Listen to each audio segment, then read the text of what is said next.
First, our breaking news story. Russia and China have vetoed a UN Security Council resolution on Syria. The European-backed draft called on Damascus to end its crackdown on protesters or face targeted measures. But Moscow and Beijing said this could open the door to a Libya-style military intervention. RT's Marina Portnoy has the latest from New York. Russian ambassador to the United Nations, Vitaly Churkin, said the draft was too one-sided. He described the resolution as a confrontational approach taken by the European delegation and against the peaceful settlement to the crisis. Now, this draft resolution was proposed by France with the support of Portugal, the UK, and Germany. But the one part of the text that many countries seem to have disagreed with was that called for Syria to comply with the resolution within 30 days. And if it had not complied, then the Council would, quote, consider its options, including unspecified, quote, measures.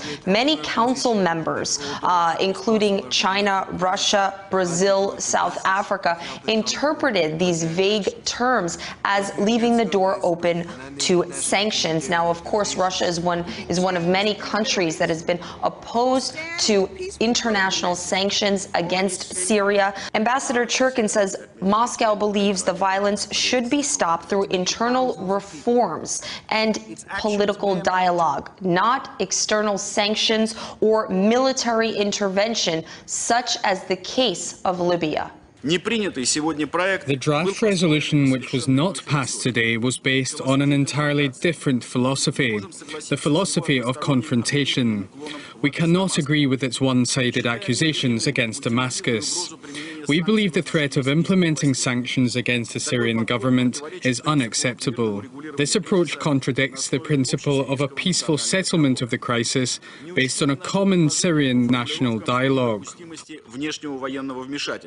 Brazil, India, South Africa, and Lebanon abstained from voting on the resolution, but it was the United States that voiced extreme disappointment that the Security Council did not ultimately adopt the resolution. Moving forward, Russia and China said that they will be working on a resolution together that they say will be more balanced in the case of Syria. Now, we do know that some council members wanted not only the Syrian government condemned for the violence, but also a condemnation against all the anti-government protesters that may have been inflaming the violence that has been breaking out over the course of 6 months. But that is a measure that the Europeans did not want included in this resolution.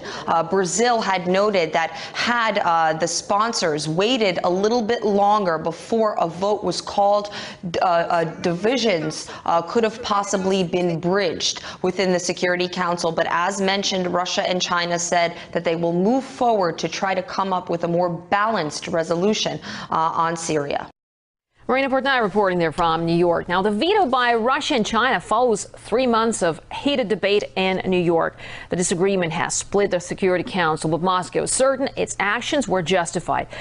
Now, let's get more from the Russian capital, and our correspondent Katerina Gracheva has more on this. Katerina, many see the power of veto as a last resort in the UN Security Council. So why has Russia chosen to use it now?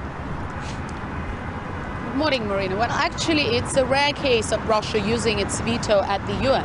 Russia has only used its power of veto 7 times since the collapse of the Soviet Union. And in case of Syria, Russia felt that it had to do everything possible to stop the resolution from being implemented, to stop a scenario similar to what happened in Libya. In March this year, the mandate was picked up by NATO, which said it was aimed at helping civilians. We know that that mandate imposed a no-fly zone over Libya. In that UN Security Council vote back in March, Russia abstained from the vote, but that mandate was picked up, and as a result of that, NATO allies sided with anti-Gaddafi forces, which helped topple the colonel. So in the case of Syria, Russia is doing everything possible to stop this resolution from being implemented and has vowed not to let that happen again, what happened in Libya. Well, actually, Russia is the only permanent member of the UN Security Council which is actively trying to mediate a peaceful solution to the crisis in Syria. And it has hosted both representatives of President Bashar al-Assad and also representatives of opposition from Syria. And it has also sent a fact-finding mission, lawyers to Syria, to Damascus, and which concluded actually that democratic reforms are being implemented and that Syria needs more time to bring them into force.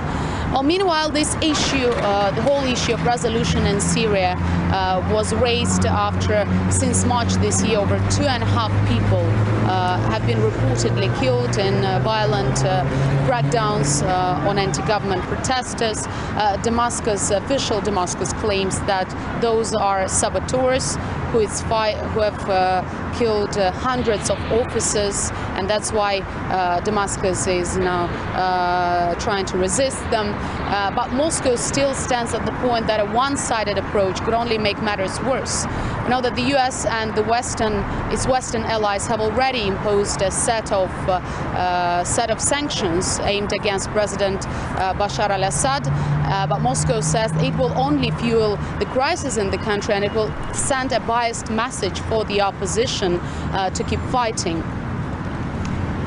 Okay, Katerina, thanks very much indeed for bringing us this update. Katerina Gercheva reporting live from the Russian capital.